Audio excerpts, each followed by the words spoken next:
A lot of people are highly upset.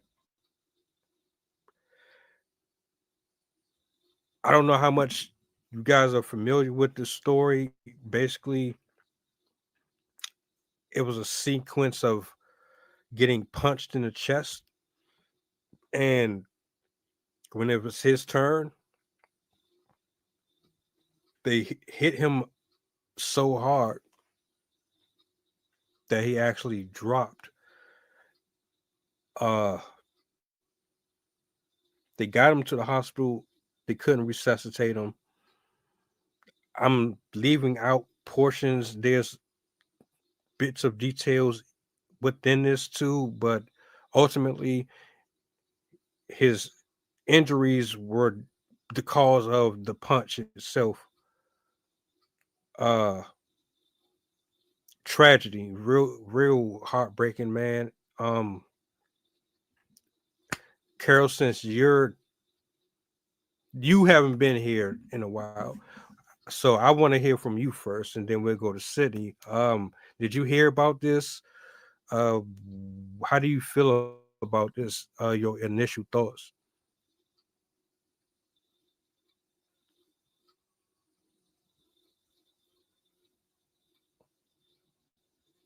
Unmute yourself. Oh my god. Hold on, wait a minute. I'm not mute. I'm not mute. Okay, it was me. Um, obviously. So a couple of things. I did hear about the story. It's one of a few in the last couple of years. But because we're talking about this one, I'll stay on this topic. So I'll speak from two places on this. One, um, I keep it very low key because of the nature of it. But in college, I did pledge a sorority. And it was the historically black fraternities and sororities have what is called hazing. There's things that happen. There are things that are expected, and they are mind games to some degree.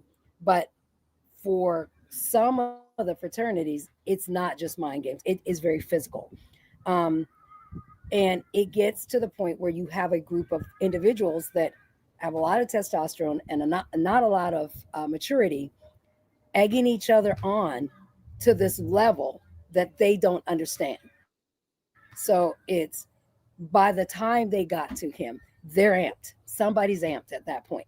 Um, Coming from healthcare, if you hit someone directly hard enough in their heart, where the heart rests, you can stop the heart.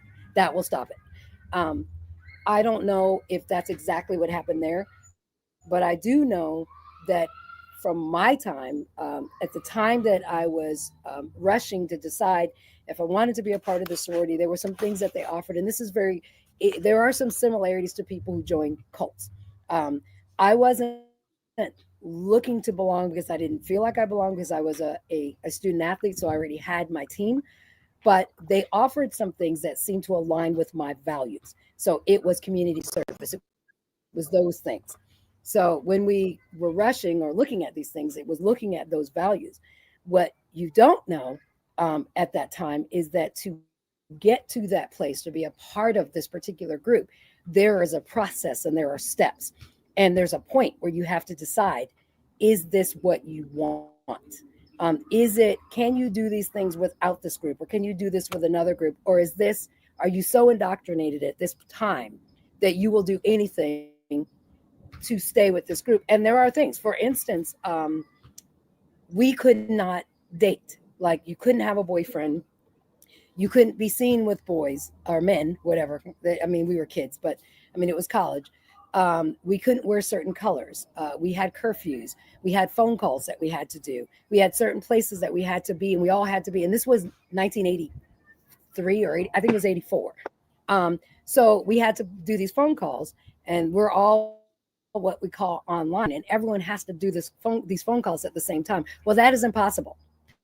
But if you don't make the attempt, then you will be punished. So there's things that are done, and so you try to reach this impossible goal to get to this thing or this place with a group of people that that you feel you share values with, and as a result they value you. And like I said, for our, at least for us, our physical stuff was one of the sororities. They did like slap them. I saw it one night. It wasn't the one I was pledging, but they would do other things to cause you physical harm.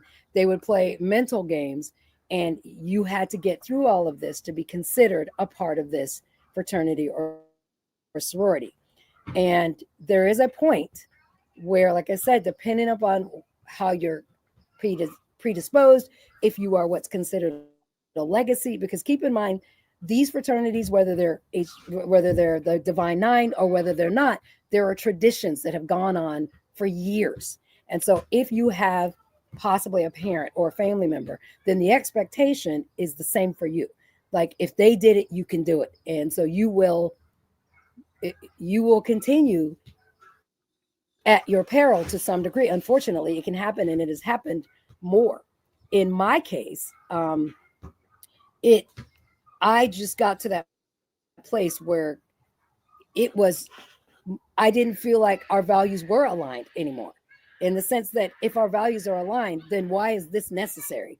And so what they do, and it's very much like the military. I'm also a veteran, so it's very much like the military. The way they see it is they want you to work as a unit. And so the goal is to break you down. And you're so broken that all you can do is depend on everyone around you, and everyone does the same thing. The problem is unsupervised, unmanaged, uncontrolled. You always have a risk of someone being harmed, of death. And the people that are involved in it have to make decisions. The people that are in charge of those people have to be. Tradition is, just because something's done traditionally doesn't mean that's the best way to do it. It just means that's the way it's been done. And unfortunately, a lot of times that's what happens. In my particular case, me and 3 others of my line sisters